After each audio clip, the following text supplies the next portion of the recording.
If you've ever watched how these corporate SJWs keep going, you know exactly where this leads for Disney, and it's going to be in their spiral into ruination, which I am happy to watch the dumpster fire. I don't know about you.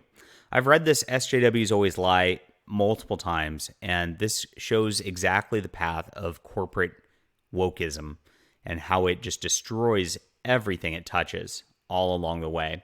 It's a primer for how to deal with it, how to recognize it. Very interesting. And you'll learn very quickly that SJWs always lie. Rule number 1. Rule number 2, SJWs always double down. They'll never stop. And SJWs always project is rule number 3. We'll get into this with Disney in just a moment. My name is John Delarose. I am a #1 best-selling author, an award-winning comic creator, and I'm fighting wokeism in culture. So if you are subscribing to Disney Plus or whatever, you can take that money and actually go to my Subscribestar instead and help us to create great comics, great books, pays for my editing, pays for my lettering, pays for all the art that we're getting going. We're just going to do more and more as we get more and more subscribers. I'm so excited for this. We just launched this 2 days ago, already doing a great job. And I'd love to be able to double this within the next week, which could cover all of our lettering expenses for comics each month. So please check this out. It helps support the channel. There's a lot of stuff in the background that we have to pay for. And, I'd like to make a profit and beat out Disney one day. So you can help us get there. Thanks for everybody who supports so far. The big news of the day was Disney's CEO, Bob Chapek, I don't know how to pronounce this, grovels, apologizes, and pledges to be a better ally to the LGBTQ community. He's delegated the company's moral authority to, quote, a LGBTQIA+, gosh, they've got a lot of letters now, advisory council. Oh my God. Full stop right there. You get an advisory council on this stuff who does nothing to produce products, does nothing to market products, does nothing to gain you customers, does nothing for customer retention. You know you're in big, big, big trouble. You know that's what's happening all the time. And it's going to get worse for Disney as they go down this path. This all started because Disney made a choice. Disney got some pressure from people about Florida because Florida was enacting a law for their schools that they didn't want to sexualize children, that they didn't want to present through, I believe it's 4th grade, that children should get sexual content of any nature. And of course, the LGBTQIAWTF groomers all got really mad about that because they want the children sexualized. They want children to be in compromised situations. And Disney, of course, said, you know what? That's a noble goal. We're going to go with that. So absolutely disgusting. And if you thought that Disney was named Devil Mouse by certain people for a reason, it gets even worse as this goes along.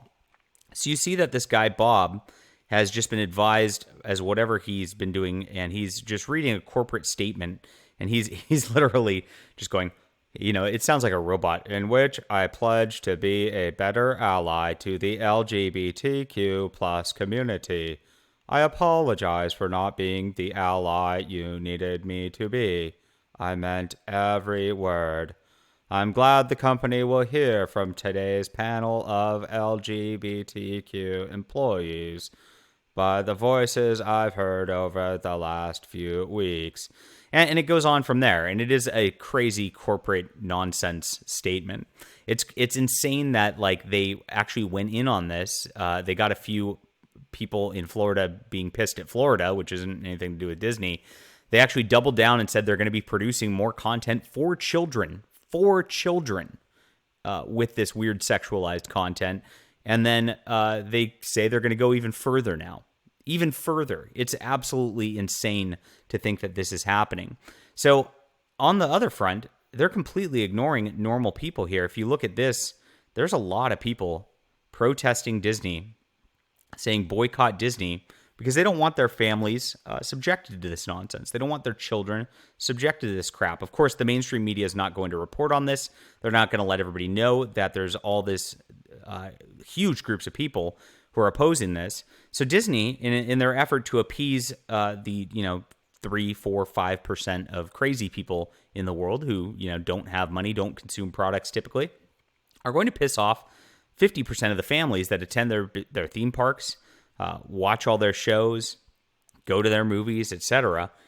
because they need to make this political statement. So I'm excited because, as I mentioned at the beginning of this video, there's a playbook. And when this infiltrates your company at all, your company stops being what it's supposed to be. Walt Disney, if you go back, was an extremely based individual. He had a dream of just really great family entertainment. He had a dream of just doing wonderful things for adults and their children. And he was rabidly opposed to communism and any of these mob tactics and things like that. But now the company, which has divested itself of anybody related to Disney, it's just this evil global homo corporation, has taken up this social cause, and they're acting like they're their own political party at this juncture.